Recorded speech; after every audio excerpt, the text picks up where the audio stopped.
கர்த்தருடைய பரிசுத்த நாமம் மகிமைப்படுவதாக. கிறிஸ்துவுக்குள் பிரியமுள்ள எனக்கு அன்பான கர்த்தருடைய பிள்ளைகளே, நாம் ஆராதிக்கிற ஆண்டவருடைய நாமத்தினாலே இந்த அருமையான மாலை வேளையிலே உங்களை சந்திப்பதிலே நான் மகிழ்ச்சி அடைகின்றேன். ஒவ்வொரு வாரமும் ப்ராஃபெட்டிக்கல் டெலிவரன்ஸ் மெசேஜ், தீர்க்க தரிசன விடுதலையின் செய்தி கர்த்தர் அழைக்கிறார் அற்புத திருச்சபையின் சார்பாக ஒவ்வொரு நாள் புதன்கிழமை மாலை 7 மணி அளவிலே நம்முடைய ஊழியத்தின் சார்பாக ஆண்டவர் அற்புதமுள்ள வார்த்தைகளை கொடுத்துக் கொண்டிருக்கிறார். ஏராளமான கர்த்தருடைய பிள்ளைகள் இந்த தீர்க்க தரிசன வார்த்தைகளை கேட்டு பயனடைந்து கொண்டு வருகிறார்கள். கர்த்தருடைய நாமத்தை மகிமைப்படுத்திக் கொண்டு வருகிறார்கள்.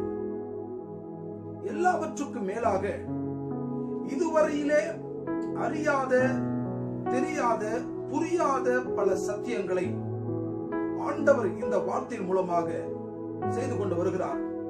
கர்த்தருடைய பரிசுத்த நாமம் மகிமைப்படுவதாக. இன்றைய நாளிலும் கூட நாம் அருமையான ஒரு வார்த்தையை கடந்த வாரத்தின் தொடர்ச்சியாக நாம் தியானிக்க போகிறோம். கடந்த வாரத்திலே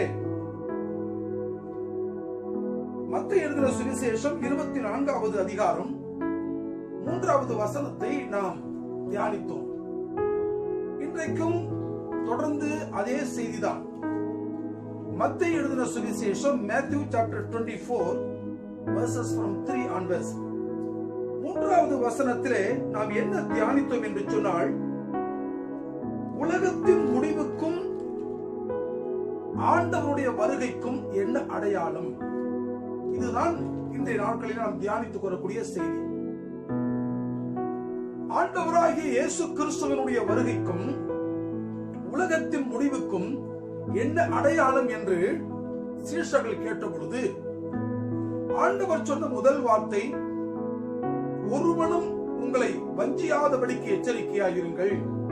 கடைசி காலத்திலே அநேகர் எழும்பி அநேகரை வஞ்சிப்பார்கள் என்று ஆண்டவர் முதல் அந்த பாயிண்ட் ஆண்டவர் கொடுத்தார். கடந்த வாரத்திலே நாம் அதைத்தான் தியானித்தோம் கர்த்தருடைய பிள்ளைகளே.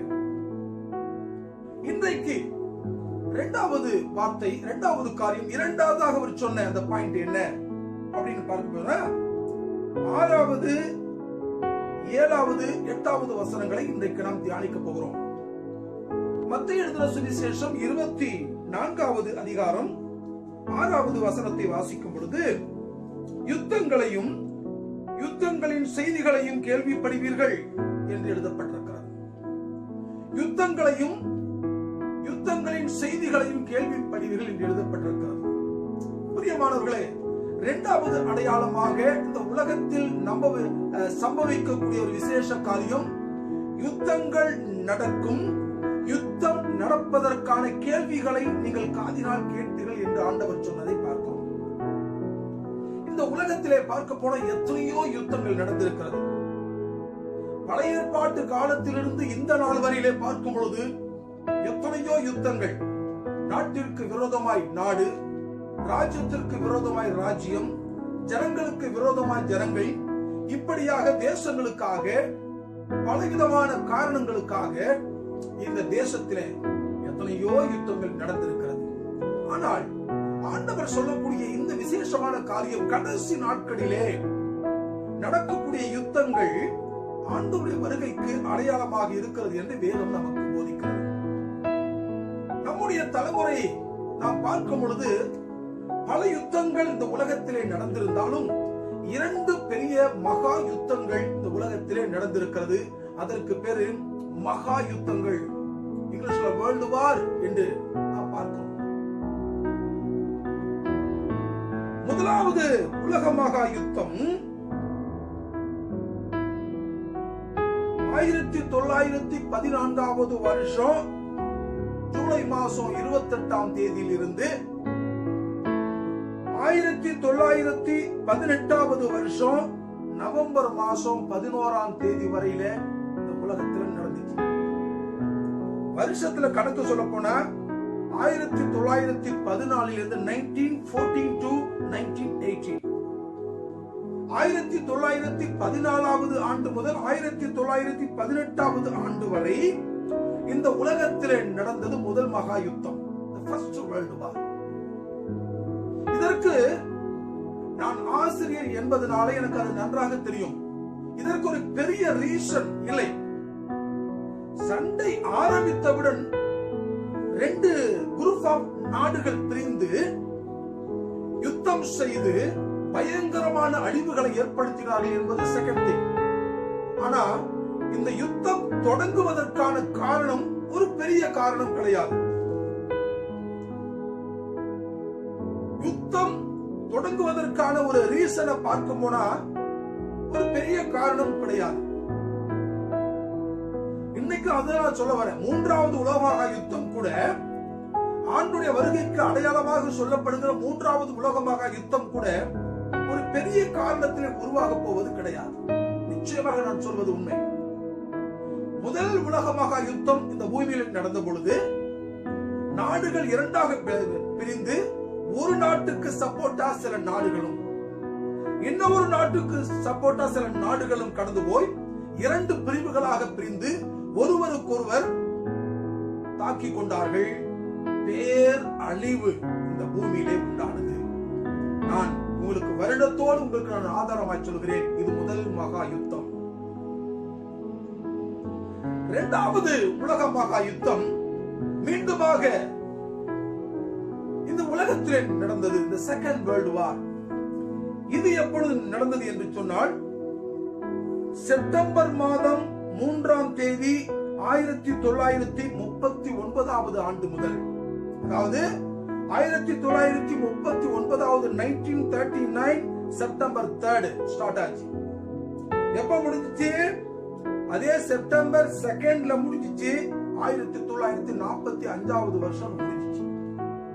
அப்ப 1939 இருந்து 1939 to 1945 இது 2வது உலக மகா யுத்தம். இந்த 2வது உலக மகா யுத்தத்தில் அணுகுண்டுகள் பயன்படுத்தப்பட்டது.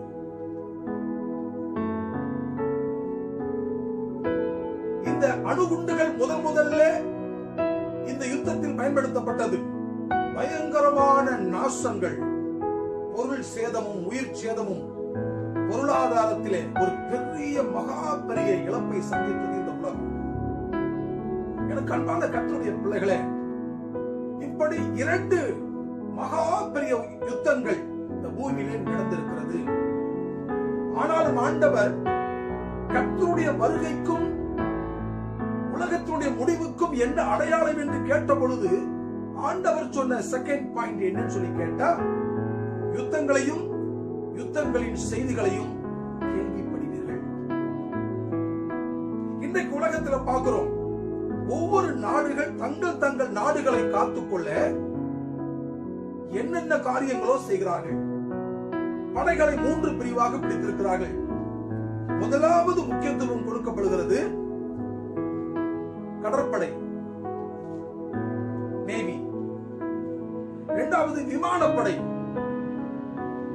3வது தரைப்படை என்று சொல்லக்கூடிய படைகள். இப்படி முப்படை தளபதிகளும் சேர்ந்து அவங்க படைகளை உறுதிப்படுத்தி, தரைப்படை என்று சொன்னால் அதாவது டாங்கிஸ் புரியுது உங்களுக்கு? இப்ப அதுல குண்டு, விமானம் தாங்கி போர்க்கப்பல்களை நிறுத்தி, விமானங்களை அதிலே நிறுத்தி, ஏவுகணைகளை அதிலே நிறுத்தி, கண்டம் விட்டு கண்டம் மாறி போய் தாக்கி எதிரிகளுடைய கோட்டைகளை அழிக்கக்கூடிய பலதரப்பட்ட யுத்த டெக்னாலஜிஸ் நிறைந்த செயல்பாடுகளை இன்றைக்கு உலகம் கை கொண்டு வருகிறது. கணக்கெடுப்பே இருக்கிறது. ஒவ்வொரு நாட்டிலே எத்தனை அணுகுண்டுகள் ஆயத்தமாயிருக்கிறது, ஒவ்வொரு நாடுகளும் எத்தனை அணுகுண்டுகள் வரை தயாரித்து வைக்கலாம் என்கின்ற சட்டமே இருக்கிறது. இத்தனை அணுகுண்டுகளுக்கு மேலே இருக்கக்கூடாது என்கின்ற சட்டம் இருக்கிறது. ஆனால் விதிமுறையை மீறி இன்றைக்கு எத்தனையோ நாடுகள் கணக்கில் அடங்காத அணுகுண்டுகளை உருவாக்கி பதுக்கி வைத்திருக்கிற யுத்தத்திற்கு ஆயத்தமாக. நாட்டு ஸ்தாபனத்திலே தலைவராக இருக்கிறவர் சொல்கிறார், இத்தனை குண்டுகள், இவ்வளவு காரியங்கள் தான் இருக்க வேண்டும். யுனைடெட் நேஷன் என்று சொல்லக்கூடிய ஐக்கிய நாட்டு ஸ்தாபனம் உலகத்தினுடைய எல்லா நாடுகளும் அதிலே உறுப்பினர்களாக இருக்கிறது. அதிலே ஒரு சட்ட திட்டத்தை அந்த யுஎன் அமைப்பு வைத்திருக்கிறது. ஆனால் எல்லாரும் அதை ஃபாலோ பண்ணுவது கிடையாது. ஒரு நாட்டிற்கு விரோதமாக இன்னொரு நாடு தங்கள் ஆயத்தமான பணிகளை, யுத்தம் செய்வதற்கான காரியங்களை அவர்கள் ஆயத்தப்படுத்திக் கொண்டிருக்கிறார்கள். பிரியமானவர்களே, ஒரு நாடு என்று வரும்பொழுது நாட்டிற்கு எல்லை இருக்கிறது. எல்லை எப்படி வரையறுக்க முடியும்? அப்பொழுதே நாடுகள் பிரிந்த பொழுதே சில சட்டங்களை இயற்றி, சில உடன்பாடுகளை கையெழுத்திட்டு இரு நாட்டு தலைவர்களும் பிரதமர்களும் அதற்கு கையொப்பமிட்டு எல்லைகளை வரையறுக்கிறார்கள். இந்த எல்லைகளை வரையறுத்து எல்லையை மீறும் பொழுது தரைப்பகுதியிலே எல்லை, கடல் பகுதியிலே எல்லை, வான் பகுதியிலேயும் எல்லைகள் உண்டு ஒவ்வொரு நாட்டிற்கும். ஆக வான் பகுதியிலேயே எல்லை உண்டு, கடற்பகுதியில் எல்லை உண்டு, தரைப்பகுதியிலேயும் எல்லைகள் உண்டு. இப்படி எல்லைகளை அவர்கள் வரையறுத்து இந்த எல்லையை தாண்டி மற்ற நாட்டு படைகளோ யாரும் வரக்கூடாது என்பதற்காகத்தான் இன்னைக்கு பாஸ்போர்ட் அப்படிங்கிற ஒண்ணை வச்சு ஒரு நாட்டிற்கு போக வேண்டுமானால் நான் இந்த நாட்டினுடைய குடியுரிமை, நான் இந்த நாட்டினுடைய சிட்டிசன், நான் இந்த நாட்டிலிருந்து வருகிறேன் என்று சொல்லி இந்த காரணத்திற்காக நான் இந்த நாட்டிற்கு போகிறேன், நான் வேலைக்காக போகிறேன், என்னோட ஃப்ரெண்ட்ஸை பார்க்க போகிறேன், என் ரிலேட்டிவை பார்க்க போகிறேன் என்ற காரணத்தை சொல்லிவிட்டு தான் ஒரு நாட்டிற்குள்ளே மற்றொரு நாட்டினுடைய மனிதன் நுழைய முடியும். இப்படி பலதரப்பட்ட சட்ட திட்டங்களை இன்றைக்கு ஆயத்தப்படுத்தி வைத்திருக்கிறார்கள் கர்த்தருடைய பிள்ளைகளே. இந்த சட்ட திட்டம் மீறப்பட்டு போலி பாஸ்போர்ட்ல, போலி விசாவில போகும் பொழுது பிரச்சனைகள் உண்டாகும். கடலிலே எல்லையை மீறி இன்னொரு நாட்டுக்குள்ளே போகும் பொழுது பிரச்சனைகள் உண்டாகும். சுற்றுலாத்துறையிலே ஒரு குறிப்பிட்ட நாள் விசா வாங்கி அது முடிந்தவுடன் அதற்கு பிற்பாடு ஹைடிங்ல மறைஞ்சிருந்து ஒரு நாட்டுக்குள்ள வாழும் பொழுது பிரச்சனைகள் தொடரும். இப்படிப்பட்ட பல சாதாரண காரணங்களுக்காகத்தான் 2 மகா யுத்தங்களும் நடந்ததாக நமக்கு வரலாறு சொல்லுகிறது. எனக்கு அன்பான கர்த்தருடைய பிள்ளைகளே, கடைசி நாட்களிலே சம்பவிக்க போகிற காரியங்களை நாம் தியானித்துக் கொண்டு வருகிறோம். ஆண்டவராகிய இயேசு கிறிஸ்துவினுடைய வருகைக்கும் உலகத்திற்கும் முடிவுக்கும் என்ன அடையாளங்கள் என்று சீஷர்கள் கேட்ட பொழுது இரண்டாவதாக அவர் சொன்ன வார்த்தை, யுத்தங்களின் செய்திகளை நீங்கள் கேட்பீர்கள். இன்றைக்குள்ள நிலைமை என்ன? யோசித்து பாருங்கள். எப்பொழுது என்ன சம்பவிக்குமோ என்கின்ற கலக்கத்தோடு நாம் வாழ்ந்து கொண்டு வருகிறோம். சீன தேசத்திலே ஊகான் மாகாணத்திலே தோன்றின இன்றைக்கு கொரோனா வைரஸ் உலகத்தையே இன்றைக்கு குலுக்கி வருகிறது. எத்தனை மரணங்கள்! உலகத்திலே கிட்டத்தட்ட 1,05,00,000 இன்றைய நிலவரப்படி 1,05,00,000 மேலான மக்கள் இன்றைக்கு கொரோனா வைரஸினாலே பாதிக்கப்பட்டிருக்கிறார்கள். லட்சக்கணக்கான மக்கள் இந்த உலகத்தை விட்டு போய்விட்டார்கள். கோடிக்கணக்கான மக்கள் இந்த வைரஸினாலே பாதிக்கப்பட்டிருக்கிறார்கள். உலகம் முழுவதும் கலங்கி தவிக்கிறது, கண்ணீர் வடிக்கிறது. மருந்து கண்டுபிடிக்க முடியவில்லை. தேசங்கள் திணறி கொண்டிருக்கிறது. வல்லரசுகள் நடுங்குகின்றது. கர்த்தருடைய பிள்ளையே, இந்த காலகட்டத்தில் தான் எந்த நாட்டிலிருந்து இந்த வைரஸ் தோன்றினதோ, இது எதற்காக தானாக தோன்றினதா, இல்லை உருவாக்கப்பட்டதா, இது தேசங்களுக்கு விரோதமாய் செய்யப்பட்ட காரியமா என்று சொல்லி பலவிதமான டிஸ்கஷன் நடந்து இன்றைக்கு படைகளை ஆயத்தப்படுத்திக் கொண்டிருக்கிறார்கள். லடாக் எல்லையிலே இந்திய தேசத்தினுடைய, சீன தேசத்தினுடைய அந்த பகுதியாகிய பார்டர் என்று சொல்லக்கூடிய பகுதியாகிய அங்கே இரு தேசத்தினுடைய படைகளும் ஆயத்தமாய் இருக்கிறது. இந்தியாவுக்கு சப்போர்ட் அளிக்க அமெரிக்க படைகளும் அமெரிக்க போர் கப்பல்களும் கூட இன்றைக்கு அங்கே வந்துவிட்டது. நாட்டின் நிலைமை படுமோசமாய் இருக்கிறது.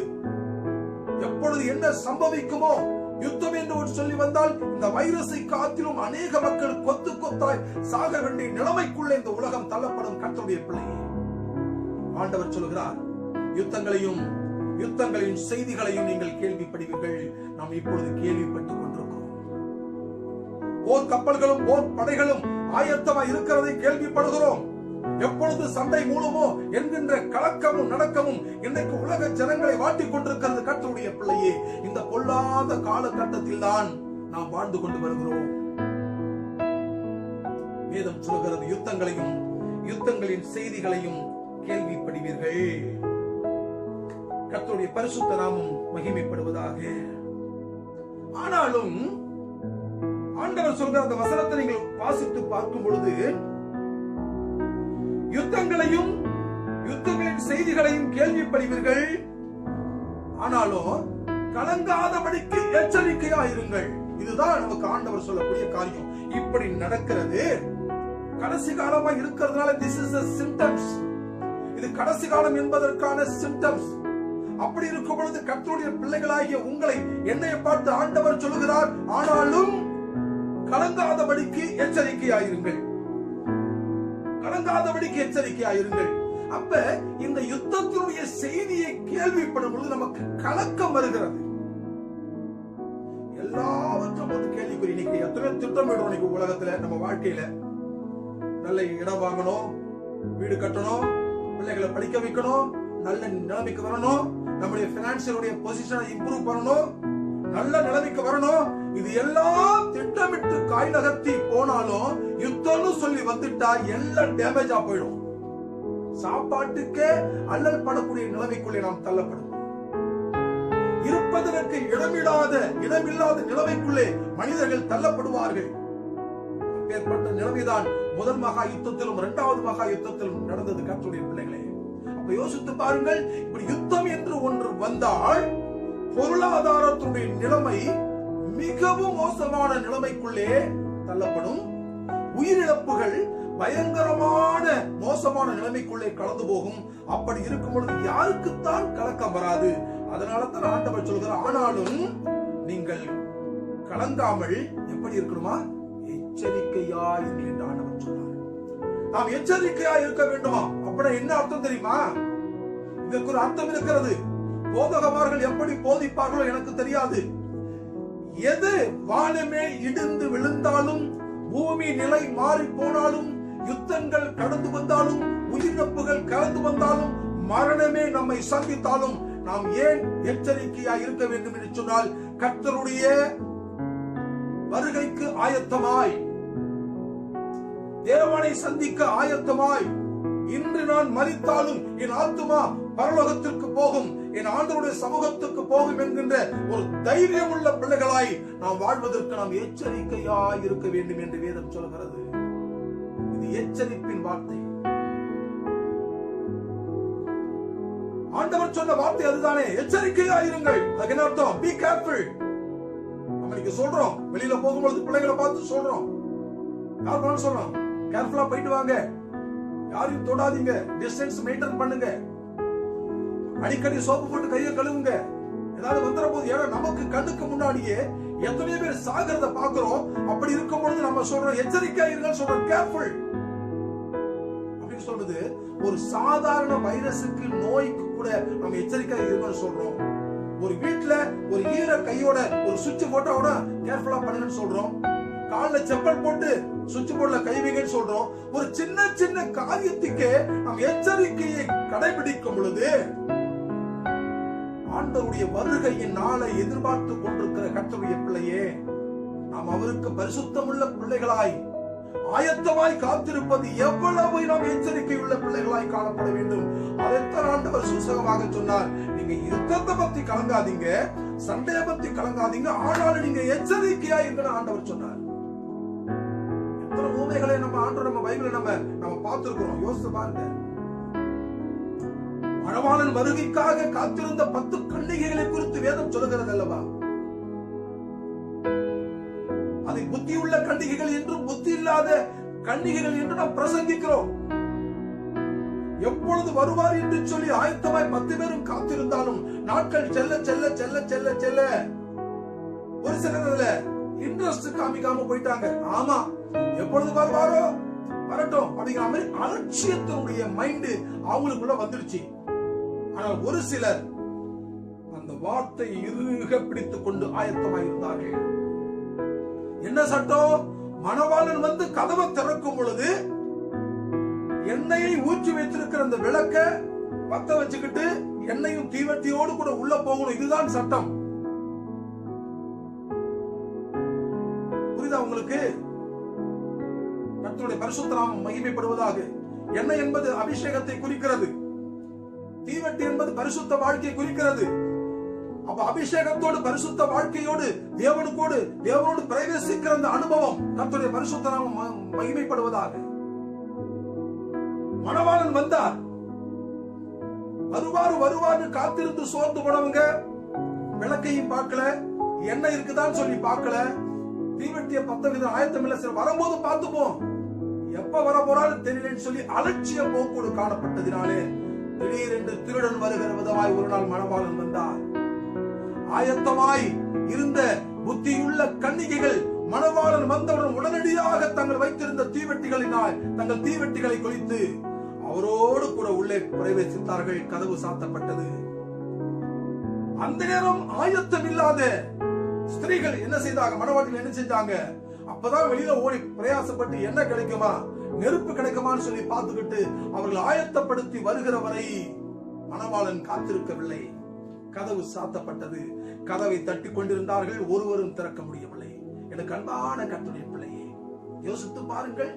இன்றைக்கு உலகத்தினுடைய நியதி இப்படித்தான் இருக்கும் என்று சொல்லி ஆண்டவர் ஓமையாக அந்த காரியத்தை நாம் சொன்னதை பார்க்கிறோம். கர்த்தருடைய பரிசுத்த நாமம் மகிமைப்படுவதாக. யோசித்து பாருங்கள். ஆயத்தமாய் இருப்பதைத்தான் நமக்கு எச்சரிக்கை என்று வேதம் சொல்லுகிறது. கலங்காதிருங்கள்.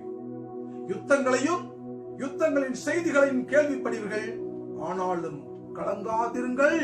ஆண்டவர் சொல்றார், இன்னைக்கு யுத்தங்கள் இந்த உலகத்திலே நடக்கும் என்று வேதம் நமக்கு போதிக்கிறது. எசேக்கியேல் தீர்க்கதரிசன புத்தகத்திலே நீங்கள் 38, 39 நீங்கள் அதிகாரங்களை வாசித்து பார்க்கும் பொழுது யுத்தங்களை குறித்தான அந்த காரியங்கள்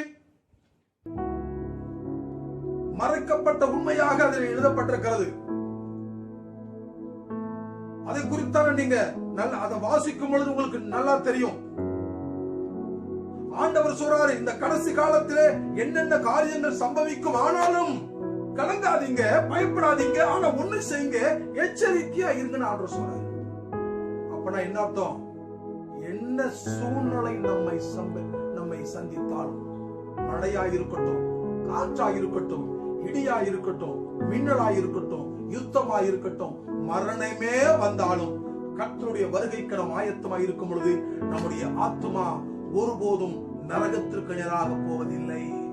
இதுதான் ஆவிக்குரிய ஆழ்ந்த சத்தியம். எச்சரிக்கையா இருங்கள் என்பதனுடைய அர்த்தமே அதுதான். பிரியமானவர்களே, அப்ப யோசித்து பாருங்கள். யுத்தங்களின் செய்திகளையும் கேள்விப்படுவீர்கள், கலங்காதபடி எச்சரிக்கையாயிருங்கள். இவைகள் எல்லாம் சம்பவிக்க வேண்டியதே. இதெல்லாம் நடக்கும், கண்டிப்பா அந்த பூமியில நடக்கும் சொல்லி வேதம் நமக்கு திட்டமாய் சொல்லுகிறது. கர்த்தருக்கு ஸ்தோத்திரம். அப்ப இந்த யுத்தங்கள் எப்படி எல்லாம் நடக்கும்னு சொல்லி பார்த்தா அதுல சப்டிவிஷனா கொடுத்திருக்கிறது. கர்த்தருக்கு ஸ்தோத்திரம். 7வது வசனத்தை வாசிக்கும் பொழுது முதலாவது நம்ம பார்க்கிறோம், ஜனத்துக்கு விரோதமாய் ஜனமும். இது சின்ன சின்ன யுத்தம். இது என்னன்னு கேட்டா, ஜனத்துக்கு விரோதமா ஜனம் அப்படின்னு சொன்னா ஜாதி சண்டை, ஏரியா சண்டை, மொழி சண்டை. ஒரு உதாரணத்துக்கு சொல்றேன். இப்ப பிரச்சனை வரும் பொழுது இப்ப கர்நாடகா தமிழ்நாடு பிரிக்கிறோம், கேரளா தமிழ்நாடு பிரிக்கிறோம், இப்ப டெல்லி தமிழ். ஒரு உதாரணத்துக்கு நான் சொல்றேன். அப்ப மொழி வேறுபடுகிறது, இனம் வேறுபடுகிறது, ஜாதி வேறுபடுகிறது. இப்படி சில காரணங்களுக்காக வரக்கூடிய சண்டைக்கு பேரு தான் ஜனத்துக்கு விரோதமாய் ஜனம். ஒரு மொழி பேசுறவன் இன்னொரு மொழி பேசுறவன், அவனுக்கு இந்த 2 தேசத்துக்கு விரோதமா சண்டை. உள்நாட்டுக்குள்ளேயே ஒரு ஜாதிக்கும் மற்றொரு ஜாதிக்கும் சண்டை. இதுதான் ஜனத்துக்கு விரோதமாய் ஜனம். புரியுதா உங்களுக்கு? அப்ப ஜனத்துக்கு விரோதமா ஜனம் சொன்னா ஜாதிகளை வைத்து, மொழியை வைத்து, பாஷையை வைத்து நடக்கக்கூடிய சண்டை ஜனத்துக்கு விரோதமா ஜனம். இது நடந்து கொண்டு வருகிறது. அடிக்கடி நாம இந்த தண்ணி விஷயத்துல பார்க்கிறோம். ஜாதி விஷயத்துல பார்க்கிறோம், அடிக்கடியான சண்டைகள் நாம் வாழக்கூடிய இந்த பூமியிலே நடந்து கொண்டிருக்கிறது. இது நமக்கு ஒரு அடையாளம். இரண்டாவது அடையாளம், ராஜ்யத்திற்கு விரோதமாய் ராஜ்யம். ராஜ்யம் என்று சொன்னால் நாடு, தேசத்தை குறிக்கிறது. நாட்டிற்கு விரோதமாய் ஒரு நாடு, தேசத்திற்கு விரோதமாய் மற்றொரு தேசம். இப்படி யுத்தங்கள் நடக்கும். இது சம்பவிக்க வேண்டியதே என்று வேதம் நமக்கு திட்டமாய் போதிக்கிறது. அப்ப நாட்டிற்கு விரோதமாய் நாடு, ஜனத்திற்கு விரோதமாய் ஜனம் எழும்பும் என்று எழுதப்பட்டிருக்கிறது. அப்ப முதலாவது ஜாதி சண்டை, மொழி சண்டை என்ற பெயரிலே உள்நாட்டிலேயே நடக்கக்கூடிய ஜனத்திற்கு விரோதமாய் ஜனம் விடுகிற சண்டையை குறிக்கிறது. இரண்டாவது இன்டர்நேஷனல் லெவல்ல பார்க்க போனாக்க தேசத்துக்கு விரோதமாய் தேசம், நாட்டிற்கு விரோதமாய் நாடு, இப்படிப்பட்ட காரியங்களை குறிக்கிறது. அப்ப என்ன பண்ணுவாங்க, இந்த நாடு அந்த நாட்டுக்கு எகென்ஸ்டா கண்டனம் கொடுப்பாங்க, அந்த நாடு இந்த நாட்டுக்கு எகென்ஸ்டா கண்டன குரல் கொடுப்பாங்க, எல்லைகளை பத்தி பேசுவாங்க, பொருளாதாரத்தை பத்தி பேசுவாங்க. அப்புறம் இந்த நாட்டுடைய தூதர்களை அவங்க என்ன பண்ணுவாங்க, அந்த நாட்டுல வச்சிருப்பாங்க, அவங்களை எடுத்துப்பாங்க, அங்க உள்ள மக்களை சொந்த தேசத்துக்கு கொண்டு வருவாங்க. இது எல்லாம் ஆயத்த பணிகள் எல்லாம் நடந்து முடிந்த பிற்பாடு போர் ஸ்டார்ட் ஆகும், ஃபைட் ஸ்டார்ட் ஆகும். இதுதான் காமனா நடக்கக்கூடிய நாட்டிற்கு நாடு விரோதமாய் உருவாக்கப்படுகிற யுத்தங்கள். கர்த்தருக்கு ஸ்தோத்திரம். மூன்றாவது, ஜனத்துக்கு விரோதமாய் ஜனம், ராஜ்யத்துக்கு விரோதமாய் ராஜ்யம் எழும்பும். மூன்றாவது அடுத்த காரியம், பஞ்சங்கள் உருவாகும். பஞ்சங்கள் உருவாகும். நாடுகளிலே, எத்தனையோ நாடுகளிலே நல்ல செழிப்பான குழுமையான தேசங்கள் கூட இன்றைக்கு பஞ்சத்திற்குள்ளே போகிறது. பஞ்சங்கள், தானியம் கிடைக்காத சூழ்நிலை. இதற்கு பல காரணங்கள் உண்டு. இயற்கை காடுகளை அழிப்பதினாலே, வனங்களை அழிப்பதினாலே, தாவரங்கள் வளர்வதற்கு ஏதுவான ஆக்சிஜன் என்ற வாயு கிடைக்காததினாலே தாவரங்கள் வளர்வது கிடையாது. மக்கள் தொகை அதிகமாக மக்கள் வாழ வேண்டி தாவரங்கள் வளர வேண்டிய இடங்களை எல்லாம் அழிச்சு பிளாட் போட்டு மக்கள் வாழ ஆரம்பிக்கிறாங்க. இது ஒரு காரணம், இது ஒரு காசஸ். இயற்கை சீற்றத்தினாலே புயல், மழை, இடி, மின்னல் போன்ற இயற்கை சேதங்களினாலே பல பேரழிவுகள். இதையும் தாண்டி சூரியனுடைய வெப்பம் அதிகமாக கடலில் உள்ள பனிமலைகள் உருகி கடலின் நீர்மட்டம் மேலே உயர்ந்து தரைப்பகுதி கொஞ்சம் கொஞ்சமாக மூழ்கி கொண்டு வர வேண்டிய சூழ்நிலை. இப்பேற்பட்ட பல காரணங்களினாலே இன்னைக்கு தானியத்தினுடைய விளைவு குறைந்து கொண்டே வருகிறது. அதற்கு மேல சிம்பிளா ஒரு காரணம் சொல்ல போனா, இன்றைக்கு எல்லாரும் படிச்சுட்டு என்ஜினியர்ஸ், டாக்டர்ஸ் அப்படி பெரிய பெரிய போஸ்டிங் வருவதனால விவசாயிகளுடைய எண்ணிக்கை குறைந்து கொண்டே வருவதனாலே தானியம் இன்னும் கொஞ்ச நாள போனாக்க அரிசி எங்க விளையுது கூட மக்களுக்கு தெரியாத அளவுக்கு போயிடும். அனாஜி கடையில போனாதான் அரிசி கிடைக்குன்னு சொல்லு, பட் எங்க இருந்து வருது, யாரு விளைய வைக்கிறா, இந்த நிலைமை எல்லாம் தெரியாமல் போய்விடும். கர்த்தருடைய பிள்ளைகளே, பஞ்சங்கள் உண்டாகும். அடுத்த காரணமாக, தானியங்களை அப்படி விளைய வைத்தாலும் இயற்கையிலே அந்த காலத்தில் இருந்த முறை என்னன்னு கேட்டா, இந்த என்ன சொல்லுவாங்க இங்கிலீஷ்ல ஃபுட் செயின் சொல்லுவாங்க. ஃபுட் செயின் அப்படின்னு சொன்னாக்க உணவு சங்கிலி தமிழ்ல. அந்த உணவு சங்கிலின்னு சொன்னா ஒன்றை ஒன்று சார்ந்திருக்கக்கூடிய அந்த காரியம், ஒன்றை ஒன்று சார்ந்திருக்கக்கூடிய காரியம். புரியுதுங்களா? இப்ப தாவரத்தை அழிக்கக்கூடிய பூச்சிகள் நிறைய இருக்கும் பொழுது அந்த பூச்சிகளை பிடிச்சி சாப்பிடுறதுக்கு அங்கெல்லாம் தவளை எல்லாம் இருக்கும். அந்த தவளை எல்லாம் பூச்சை பிடிச்சு சாப்பிடும். அப்ப பூச்சியை அழிப்பதற்கு தவளை இருக்கிறது. தவளையை பிடிச்சு சாப்பிடுறதுக்கு பாம்பு இருக்குது. புரியுதா உங்களுக்கு? பாம்பை சாப்பிடுறதுக்கு கழுகு இருக்கிறது. இப்படி திரும்ப அந்த கழுகு மடிந்து இந்த மண்ணிலே எருவாக மாறுகிறது. இதுக்கு பேர் ஃபுட் செயின் சொல்லி பேரு. ஒன்றை ஒன்று சார்ந்திருக்க வேண்டிய ஒரு காரியம். இன்னைக்கு கர்த்தருக்கு ஸ்தோத்திரம், தவளையினுடைய அளவு கம்மியானதுனால பூச்சியோட அளவு அதிகமாயிடுச்சு. பூச்சியோட அளவு அதிகமாயிடுறதுனால தாவரத்தினுடைய எல்லா பகுதியும் வேரல்கள் நோயிலிருந்து, இலை சுருட்டு புழுவிலிருந்து, தண்டை கட் பண்ற வியாதியிலிருந்து எல்லா நோய்களும் பூச்சி மூலமா வந்து தாவரத்தினுடைய விளைவு விளைச்சல் கம்மியாகி பஞ்சத்திற்குள்ளே நாடுகள் போகக்கூடிய நிலைமைக்குள்ளே இருக்கிறது. கர்த்தருடைய பிள்ளைகளே, இன்னும் சொல்ல போனா நல்லா சொல்லுவேன், நமக்கு நேரம் கிடையாது, ½ an hour ப்ரோக்ராம் தான் அது, இல்லாட்டி விளக்கமா நான் சொல்லுவேன். சரியா? உங்களுக்கு பஞ்சங்கள் இதுக்கு மேல இப்ப பயமுறுத்துகிற ஒரு காரியம் வெட்டுக்கிளி. வயல்ல இறங்கி மொத்தமா இறங்கி அப்படியே மொத்த வயலையும் காலி பண்ணி கொள்ளை அடிச்சு போகிறது வெட்டுக்கிளி. பஞ்சங்களும் அடுத்து கொள்ளை நோய்கள். கொள்ளை நோய்னா என்ன தெரியுமா? நோய்க்கும் கொள்ளை நோய்க்கும் வித்தியாசம் உண்டு. நோய்ங்கிறது வியாதி வந்தா டாக்டர்கிட்ட போயிட்டு மெடிசன்ஸ் எடுத்து இன்ஜெக்ஷன் பண்ணி ட்ரிப்ஸ் போட்டு என்ன வியாதி வந்தாலும் ஹார்ட்லயோ லங்ஸ்லயோ ட்ரீட்மெண்ட் கொடுத்தா சரியாகிறதுக்கு பேரு நோய். ஆனா கொள்ளை நோய் அப்படி கிடையாது. கொள்ளை நோய்ங்கிறது மருந்தே இல்லாம, மருந்தை கண்டுபிடிக்க முடியாத சூழ்நிலை கொத்து கொத்தா மொத்தமா அழுத்து போறதுக்கு பேர் தான் கொள்ளை நோய். கொள்ளை அடிக்கிறது மாதிரி. வீட்டுக்கு வரவன் ஒரு கொள்ளைன்னு சொன்னீங்களா? கொள்ளைன்னு சொன்னா திருட்டு. வீட்டுக்கு வரவன் பீரோவை திறந்து ஒரே ஒரு நகையை மாத்திரமா தூக்கிட்டு போவான், என்ன கிடைக்குதோ மொத்தமா அழுட்டு போவான். அதே மாதிரிதான் கொள்ளை நோய்கள் என்பது எவ்வளவு உயிர்களை அள்ளி கொண்டு போக முடியுமோ அத்தனை உயிர்களையும் வாரி கொண்டு போவது கொள்ளை நோய். இன்றைக்கு உதாரணமாக கொரோனா வைரஸ் என்கின்ற கொள்ளை நோய் இன்றைக்கு தேசத்தை அச்சுறுத்துகிறது. கர்த்தருடைய பிள்ளைகளே, கொள்ளை நோய்களும் பூமி அதிர்ச்சிகளும் பல இடங்களிலே உண்டாகும். இவைகள் எல்லாம் வேதனைகளுக்கு ஆரம்பம். அவ்வளவுதான். யோசித்து பாருங்க, எங்கு பார்த்தாலும் பூமி அதிர்ச்சிகள், கொள்ளை நோய்கள், பஞ்சங்கள், யுத்தங்கள், இவைகள் எல்லாம் நான் சொல்லவில்லை. ஆண்டவராகிய இயேசு தம்முடைய சீஷர்களுக்கு நேருக்கு நேராக சொன்ன வார்த்தை. உம்முடைய வருகைக்கும் பூமியினுடைய அழிவுக்கும் அடையாளம் என்ன என்று கேட்ட பொழுது ஆண்டவர் சொன்ன வார்த்தை. கர்த்தருடைய பிள்ளையே, இவைகள் எல்லாம் இன்றைக்கு நடந்து கொண்டிருக்கிறது. யோசித்து பாருங்கள், நாம் வாழ்ந்து கொண்டு வருவது கடைசி காலம். அன்பு கர்த்தருடைய பிள்ளையே, எச்சரிக்கையா இருக்க வேண்டும் என்று ஆண்டவர் சொல்லுகிறார். மணவாளனாக இயேசு கிறிஸ்து பூமிக்கு வரப்போகிறார். நாம் ஆயத்தமுள்ள மணவாட்டிகளாய் வருகைக்கு காத்திருக்கிற பிள்ளைகளாய் நாம் காணப்படும் பொழுது, எச்சரிக்கையோடு வாழும் பொழுது எதை பற்றியும் நாம் கவலைப்பட வேண்டிய அவசியம் இல்லை என்று வேதம் சொல்லுகிறது.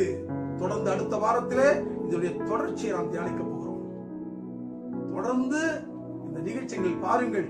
அநேக சத்தியங்கள் உங்கள் செவிகளுக்கு வர ஆயத்தமாக இருக்கிறது. கர்த்தர் தாமே இந்த வார்த்தைகளை ஆசீர்வதிப்பாராக. நாம் கண்களை மூடி செபித்து இந்த நிகழ்ச்சியை முடிப்போம்.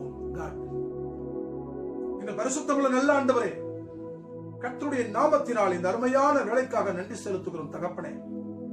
இந்த நாளிலே கர்த்தருடைய வருகைக்கும் பூமியினுடைய அழிவுக்கும் என்ன அடையாளம் என்று சீஷர்கள் கேட்ட பொழுது ஆண்டவர் சொன்ன வார்த்தை நாங்கள் தியானித்தோம்.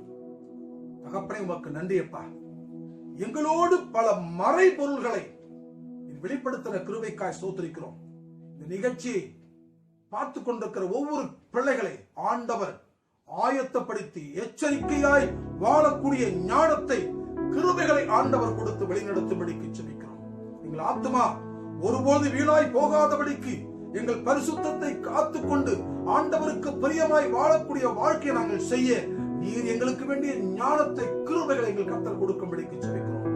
ஆண்டவரே, இந்த செய்தி அநேக மக்களுடைய வாழ்க்கையிலே ஒரு எச்சரிப்பின் செய்தியாய், ஒரு மாற்றத்தை, நடுக்கத்தை, பயத்தை கொண்டு வந்து தங்களை ஆயத்தப்படக்கூடிய ஆண்டவரின் செய்தியாய் கர்த்தரை மாற்றி கொடுக்கும்படிக்கு ஜெபிக்கிறோம். ஆண்டவரே, உமக்கு கோடி நன்றிகளை ஏறெடுக்கிறோம் அப்பா. ஒவ்வொரு காரியத்தை எங்களுக்கு ஆசீர்வதித்து கொடுப்பீராக. பெரிய காரியங்களை கர்த்தர் செய்வீராக. இயேசு கிறிஸ்துவின் நாமத்தில் ஜெபிக்கிறோம் எங்கள் ஜீவனுள்ள நல்ல பிதாவே, ஆமென். பிரியமானவர்களே, நல்ல வார்த்தை கட்டம். அடுத்த வாரம் புதன்கிழமை மாலை 7 மணிக்கு மீண்டுமாக இந்த தீர்க்க தரிசன வார்த்தையில் உங்களை சந்திக்கிறேன். அதுவரையில் கர்த்தர் தாமே உங்களை ஆசீர்வதித்து காத்து குறைவில்லாதபடிக்கு வழி நடத்துவீராக. ஆமென். God bless you.